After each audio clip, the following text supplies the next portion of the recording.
Hey everybody, welcome to Monday. Glad you guys are with me.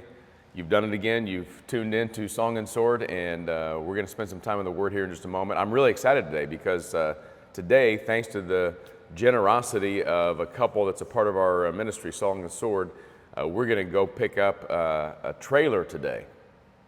I think it's 7 by 16 foot trailer that we can use to haul around all the stuff we're going to need to do to have a church locally. September 10th, Lord willing. Of course, this week is Vision Sunday. You can hear me say this a million times. I want you to invite as many people as possible. 9 o'clock this Sunday at the Grossinger Motor Arena in downtown Bloomington. I hope you guys are there.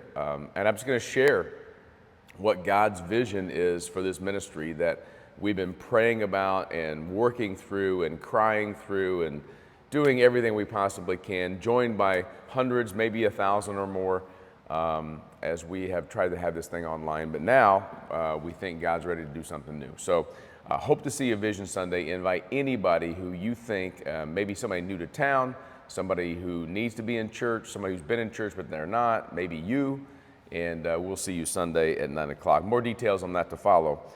But today I want to take us to the cross, and I want to take us to the cross from a different perspective. I think sometimes when you think about the cross, you think about it maybe in some kind of dramatic photo or viewpoint. Maybe you're standing at a mountain looking at the cross. Maybe you're down at the bottom of the cross looking up at the cross. The perspective of the two criminals is what I'm going to look at today. What does it look like to hang on the cross next to Jesus? And I'm going to read this passage, and I'm going to say a few words about it, and we'll head into this Monday. And I hope that God's blessing you and will bless you in this Monday. And by that I just mean that His face is turned towards you, and He's gracious towards you, as the old prayer goes from the book of Numbers. But verse 39 of chapter 23, Luke 23:39, one of the criminals who were hanged railed at him, saying, "Are you not the Christ? Save yourself and us." But the other rebuked him, saying, "Do you not fear God, since you are under the same condemnation, same sentence of condemnation? And we indeed justly, for we are receiving the due reward of our deeds. But this man has done nothing wrong." And he said, "Jesus, remember me when you come into your kingdom." And Jesus said to him, "Truly I say to you, today you will be with me in paradise." This one man, there were two criminals hanging next to Jesus. And this just goes to show you that even this close to Jesus in his death, one criminal on one side, one criminal on the other, one criminal just makes fun of Jesus, says, "If you are supposedly the Son of God, then why don't you come down here and do something? Why don't you save us? Why don't you get us out of this situation?" This is what a lot of people look at the cross and they go, "I just need the cross to fix what's going on in my life right now." The other criminal, his perspective and what he's seeing, and remember, he's in intense pain, he's hanging next to Jesus, he's enduring the same kind of death that Jesus is going through, but he sees it in a spiritual sense.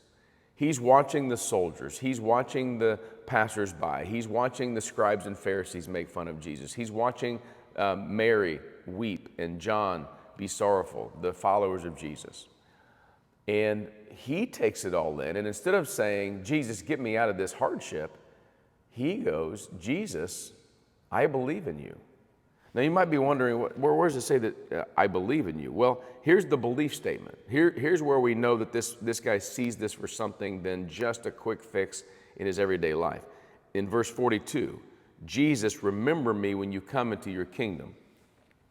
There's only one thing we can conclude from that statement, is that he believes Jesus' kingdom is eternal.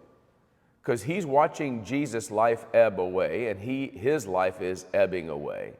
He knows unless something miraculous happens, this is the end for both of them physically. But Jesus responds to him in a spiritual way. He says, "Today you'll be with me in paradise." Paradise is the place of the departed spirits for the good people in the Old Testament. And Jesus says, "Today you'll be with me in paradise." So what do we do with this? Today, I want to invite you to the cross. I want you to see the cross of Jesus Christ, not just for the place where your day can be fixed and God can worry about your taxes and your family and your headache and your backache and all the stuff that's going on in your world today. Because it does bring that kind of healing. But look at it in an eternal sense today and worship Jesus just for a moment today with me this morning, or maybe this afternoon, whenever you're watching this. And just say, Jesus, thank you that this is an eternal kingdom. And remember me when you come into your kingdom. And in fact, it is by faith and through grace that he will remember us when we get to that eternal place. Hope that cheers your Monday up. Pray for us as we travel. And God bless you guys. And we'll talk to you again tomorrow. See you soon.